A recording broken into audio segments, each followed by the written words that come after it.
Hello, everyone. My name is Cynthia Ruiz, and I'm joined by my good friend. Wade Chumney, great to see you guys. We're happy to be here, able to talk to you about this really important message. Well, the important message that we have for you today is how you can make 2025 the best year ever. As we wind down 2024 and look ahead to 2025, we both want you the best 2025 ever. Wouldn't you agree, Wade? Absolutely, and the thing is, it's a choice in large part. So, like, let's set the intention toward that. And why would anyone choose not to have the best year ever? And a lot of it's in your control. So, we're going to show you some things about how to make that a reality. Well, when I think about 2025, it reminds me that we live in a world of free will. Now, what does free will mean? It means that we can manifest whatever life we want by the choices we make. So I tell people all the time, if you're unhappy with any area of your life, guess what? Make different choices. So once you're empowered with the idea that you have free will, then you can empower yourself with making choices and setting intentions. Now, I've done this for many, many years. So my birthday is actually January 5th. So it's the beginning of the year. So I use that time for self reflection, looking back on the previous year, all the good times, all the challenges, what lessons I learned. And I usually have a power word for my year. And so for 2024, my power word was transformation. And I've gone done a lot of transforming in different places in my life. As I've shared with before, I even got an award for producing a short documentary. So my career has transformed into areas that I never even imagined. How has 2024 been treating you? Yeah, that's fantastic. Again, so wonderful for those accomplishments, it just shows how much you put out there. And for me, I mean, I didn't come up with power words, but as I hear you say that, what pops into my mind is the concept of renaissance. Like that's what I felt in this past year. Had a great year as always because I tried my best to make that a reality. Plenty of challenges that you work through. Everyone's going to have them. I mean, you can't do anything about it, so you must deal with it and move forward in an ideal a way as you can. But I've really seen a big kind of this renaissance concept, very similar to transformation, in that there's a change going about this kind of a new positive aspect, a new positive growth, and that has a lot to do with starting, this YouTube channel, with doing things external to my professional job as a professor, and trying to help people and spread this message out beyond, rather than just helping, students primarily. So it's really been a renaissance type of experience for me. Wonderful year as I try to make them all, and I'm really looking forward to an exciting and transformative, perhaps 2025. And so when I look to 2025, my power word for 2025 is expansion. And so now that I've transformed in different areas of my life, now I want to expand that. So getting that award for being a producer on a documentary, now how do I expand the storytelling? So I look at, okay, I've laid the foundation for in 2024, but how do I expand that in 2025? Now I know I'm putting you on the spot here, but is there any word that you would like to be the theme for your 2025? Yeah, I love it. This spot stuff is great because, like, we bounce ideas and you have great thoughts. And to play off of that, the word that comes to my mind, just as I sit here, is evolution, kind of evolution to grow. They're very similar in nature, but Renaissance, this change from kind of a more stagnant past to a more growth-oriented future. And growth is evolution, is change, is a law of nature. You can't escape it, but you want to evolve, you know, your mindset in the future to grow and become more ideal. So that's what I see going forward. You know, I look forward to creating some classes with you on this material about the laws of nature and teaching that in a really informative way to people who would like to learn, and just doing what we can to continue to help make the world a better place. I mean, what else, what better, intention could you have? Well, when I think of 2025, one thing that I think is going to expand and move very quickly is AI. I mean, you're the AI ethics dude. Talk to me about what do you see for 2025 in AI? Yeah, I mean, there's the potential. There's always potential, but there's potential for this to be.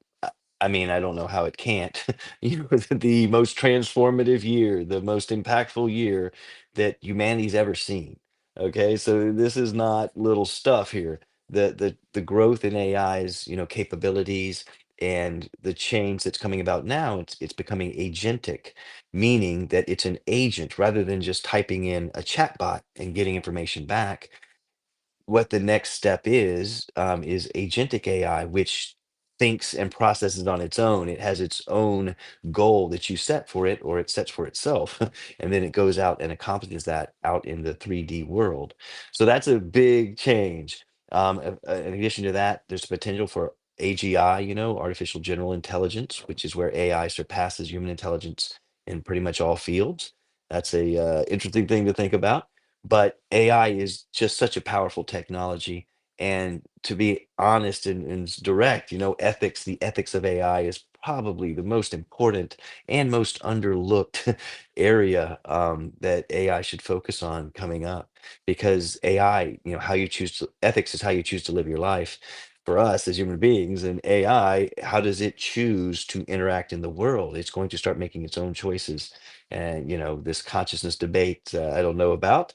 I'm not, I'm not, I don't know the answer to that question, whether it has conscience or not, but I know that it is becoming very powerful, and the ethics of how we choose to interact with it and how it chooses to interact with us, and how do we set that up in a design phase, and what are its intentions going forward, just like we have intentions as well. Well, there you have it. 2025 is going to be a world full of AI. Change is going to be happening. So that's the macro, right? So let's go down to the micro and really give some tips to our viewers to talk about how they can take control of their life. I know you and I have a very similar mindset. We set intentions. So for me, what intentions looks like, I use the term intention in goals. I use that interchangeably. What I do not use is New Year's resolutions. For some reason, New Year's resolution has like a negative stigma, and people, studies have shown people fail at their New Year's resolutions. So that's why I like to say intentions are goals.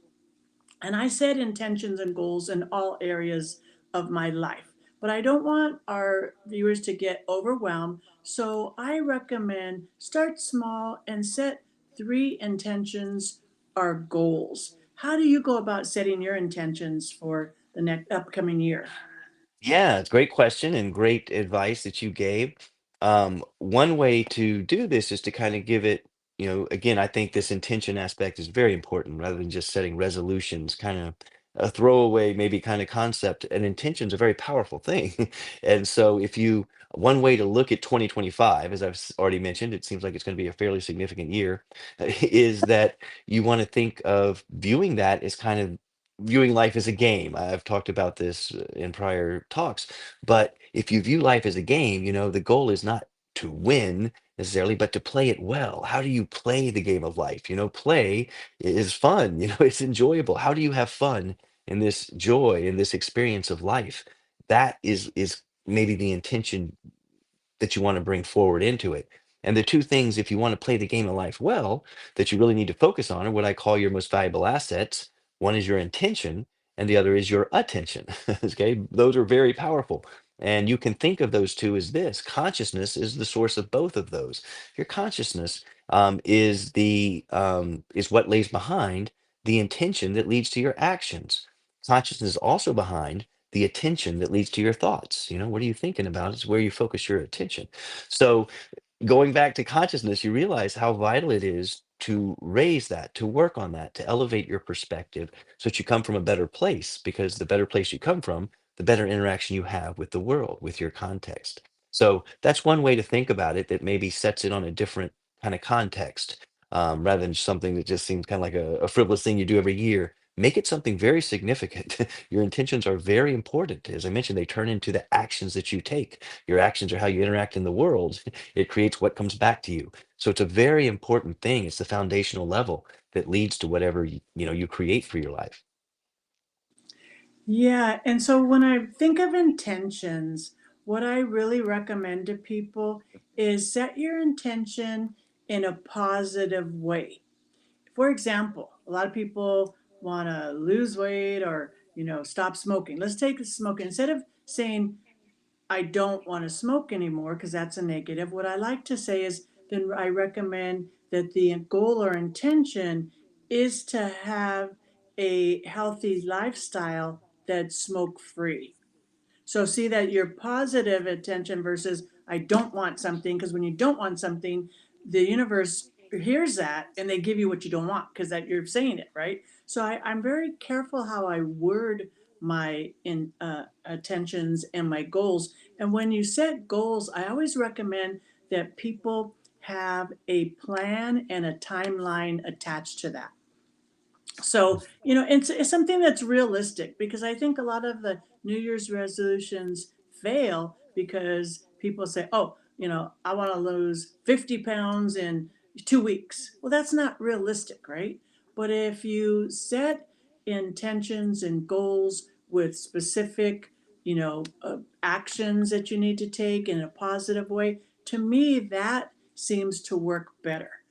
How does it work for you? Yeah, I think again, just to set this stage kind of for what how important an intention is, if you think about it, an intention is again what creates the actions that you take and what actually comes to be, out here in the real world, what manifests. So one way to think about that, think of a master chef, and they take these ingredients, right? They just have a bunch of stuff, they put it together, and it creates this beautiful dish, this beautiful experience that tastes so wonderful. Like their intention to create that dish is what resulted in its manifestation. So similarly with you, it's the intention that you bring to things that creates what you experience. And the difference between setting an intention, just saying, using language as you've talked about to set it, versus actually embodying it and living the intention, as you talked about wisely setting up, realistic goals to accomplish to do that. The difference between setting that versus living that is the difference between like reading that menu of what that dish is like that the chef's making, reading the menu versus tasting the food that chef made. That's the experiential difference between setting an intention and living it. So, realize you can conceive of that and realize the difference in those two experiences. And that's what you want to do is have that experience. And that requires being steadfast with your intention and following through. And the ways you've described setting it up are wonderful ways to go about that. And some people I find are real visual people, so they can go old school and create a vision board. Now, vision boards have been around a long time. And when I first started doing a vision board, it was very old school. You get a magazine, cut out all these pictures, and post them on, a poster board. So I think people are getting a little bit more sophisticated with their vision boards. It doesn't have to be a physical one. Now, with apps like Canva, you can put all the pictures into one place and create a virtual vision board. It doesn't have to be the old one, but the whole point of it, that exercise of vision board, is visualizing your life the way you want it.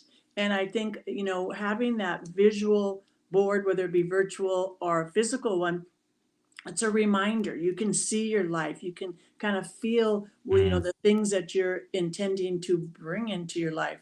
Have you ever done a vision board? I have not, but it's a wonderful concept, and I've read about it, and I'm aware of it. And that physical manifestation of something that you're trying to embody on a kind of an intelligible level, to use Platonic kind of words, is so powerful because it gives you something to relate to, something you connect with, and you can visualize it and see it better. And one thing to talk about, visualization is such a powerful tool. Our minds can't tell the difference when we have our eyes closed and are visualizing an experience versus actually having that experience out here in the real world. That's pretty powerful stuff, right? So what you've alluded to is you want to kind of train your mind to envision what a more ideal future is like. Would it be like to have that weight loss? What would it be like to have that position you wished at work? Like, how does that feel? What does it feel like on the inside? And if you envision that and then perhaps create a vision board, a physical manifestation of it, then you're much more likely to have that experience because you've set that intention in motion and you've taken action toward its accomplishment. Much more different, or sorry, much different than just setting an intention. You're actually taking steps on the path to making it a reality.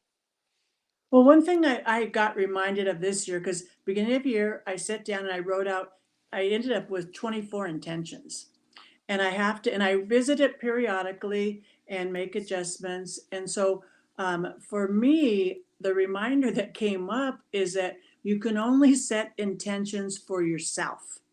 And if they involve others, that's not an intention for you. And the example I'll give you, because I couldn't check it off my intention list because it didn't happen. And one of my friends actually started a networking group.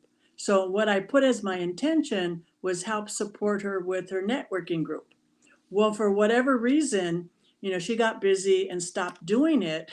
So my intention was basically didn't matter because it wasn't within my control. I couldn't go take over her networking group. She stopped it. So I'm like, okay, nice reminder that when I'm setting intentions, they have to be for me. They can't be for somebody else are necessarily connected to somebody else, because if the other person doesn't do what you thought they were going to do, then your intention falls apart. So that was a nice reminder this year. Yeah, that's very powerful stuff to remember, like what to learn from your experience. I mean, that's the purpose in life, as Plato would say, to learn from what you've experienced in the past so that you can put it into better action in the future. And if I were to give some advice about, what type of intentions to set, just you want to be in alignment with the laws of nature. Those things aren't going to change. You're a part of nature and they're going to do what they do regardless of you. So being in alignment with them makes a lot more sense. And, three simple concepts from Plato's philosophy to think about aligning your intentions with are the true, the good, and the beautiful. The true, like being true to your genuine, authentic self. What do you truly want out of life? Not what do you feel pressured to do because of this person saying that or this person. What do you truly want out of life? And go from that place. Like then start heading in that direction, not what you feel compelled to do because of others. Very similar to what you're talking about with, focusing on trying to control others, that you can only focus on yourself. And for the good, it's about, trying to become a more ideal human being. The good is becoming ideal. It's ethical, in nature from Plato's perspective. How do you make the world a better place is the simplest way I can think to phrase it, with what you're trying to accomplish. Whatever you're trying to do, is it in alignment with making the world a better place? Awesome. Then that's a good path to go. And then the beautiful, the harmony that results when you do that experience in life. How do you find balance and harmony and beauty in the experiences that you have, and what type of experiences do you look forward to creating that are beautiful in nature, that really resonate with your authentic self, and you're going to enjoy. Those are some just broad ideas to keep in mind that will go a long way toward making your intentions more likely to become a reality and having them be more beneficial to yourself and to others. And the other thing we've talked about before, but I think it's important to bring it up again, is positive affirmations. So once you set your intention, and let's go back to the example of, let's say, somebody that tries to give up smoking. So, write down positive affirmations every day. I'm smoke free. I'm smoke free. I did this when I wrote my very first book. I'm an author. I'm an author. I'm an author. I didn't even know an author when I wrote my book. And so and I began to believe it. The more I wrote it down and set that intention to write the book, of course, I had to do the work and write the book. But that was an intention I put in. Now I have authored 5 books. So Yeah. powerful tool to supplement your intentions are those positive affirmations, which are like reinforcing the direction that you want to go into. Yes, that's wonderful. And the way I think about it is one of my favorite quotes. In theory, there's no difference between theory and practice. In practice, there is. You've got to put things into practice on a daily basis if you want to make changes in your life and experience a different reality. That's all there is to it. If you don't change anything and put it into action, nothing's going to change. And if I had to just think of the simplest practice I can do that gives the biggest payoff, biggest bang for the buck for simple activity to undertake on a daily basis, I would just encourage you. There's a lot of science on this, a lot of practices showing this is incredibly helpful. It's simply a gratitude journal. If you would just wake up in the morning, every morning, and write down, truly sit by yourself, don't touch your phone, don't look at the clock, just get up, go to a place of solitude at peace, sit by yourself for 5 minutes. Give yourself 5 minutes of that when you wake up and write down and think, contemplate, what three things am I truly grateful for today? What are those? And if you write those down and do that on a daily basis, you will find a transformation in the life that you experience. That's what the science shows from positive psychology. So, positive psychology aligns with ancient philosophy of Plato. Like these are time-tested, practices for going way back. And it's such a simple thing to do. And like, how worthwhile would that be for your life to feel so much better? The only difference is whether or not you actually try it out. If you just think about it, nothing's going to change. But if you do it, it's potentially possible. Well, I'm living proof that it works because you know me. If you ask me how I'm doing, I say I'm blessed and grateful. I do because I believe that. And the more grateful I stay, the more blessings I receive. Now, this is Mm. not to say I have a perfect life, but it's my mindset on how I approach life, my challenges every morning as soon as I wake up. What am I grateful for? And it really kind of just sets the tone for my day. And it really puts me in a good mindset of remembering I am grateful for all the blessings that I have received. So I'm all about gratitude. It works. So, if you're thinking about it, just try it. Try it for 30 days. They say it takes 30 days to get a habit, right? To make a habit. Try it for 30 days. And we guarantee that you will feel better. And I'm like saying it's not, we're not saying you're gonna have a perfect life, but it's how you see life, how you perceive life, and how you go through life. Yes, the saying goes, perception is reality. What you believe, you perceive. It starts on the inside. It's an inside game. This game of life that I alluded to at the beginning, it is an inside game. And guess what? With 2025 and what I've talked about with AI, it's game time. You got to step up. All of us need to step up and show up because it's a very important, significant, pivotal year. And this is your opportunity to play a role in that, to become more ideal, to have a better experience, and to help make the experience of others better as well. So it's an exciting time, it's awesome to be here and able to experience this and be a part of this renaissance, as we call it. And just very exciting time to be here. But I also want to remind people that don't be so hard on yourself. I mean, Mhm. when I write my intentions down at the beginning of the year, it's a dynamic document, right? It's like some things change, or, if I don't do everything on my list, don't beat myself up. It's just like it's a guidepost. Okay, this is where I want to go. These are the things that I want to do. And I revisit it every now and then. You know, at the end of summer, I revisited it. I'm like, oh, one of the things I wanted to do on my list, my intention was to visit a national park I hadn't been to. Great reminder. So I went to Sequoia and Kings Canyon, and it was such a beautiful experience because I love being in nature anyway. But yeah, so I want everybody out there to have your best 2025 ever, and you can do it. Take Yes. control, take action, and we're here to support you. Wade, do you have any final thoughts? No, just realize the importance and significance of this intention, the power that you have in your own hands. No one else has this, only you do. And you have a choice that you can make to keep on continuing doing the same things that don't serve you well or serve others well if you're not enjoying your experience, or make a different change, choose to act differently in the world, start that gratitude journal, see where that leads to. And you've heard the personal stories from Cynthia about how it works. We're not making this stuff up. So give it a shot. You know, the key is to put theory into practice. Practice, practice, practice. If you want to be good at anything, basketball, you got to practice your hook shot, you know, your jab step, all those moves. If you want to be good at piano, you got to practice. If you want to be good at playing the game of life, you have to practice on setting your intentions and living in a more ideal manner. Well, we want you to have the best 2025 ever, and we're here to support you.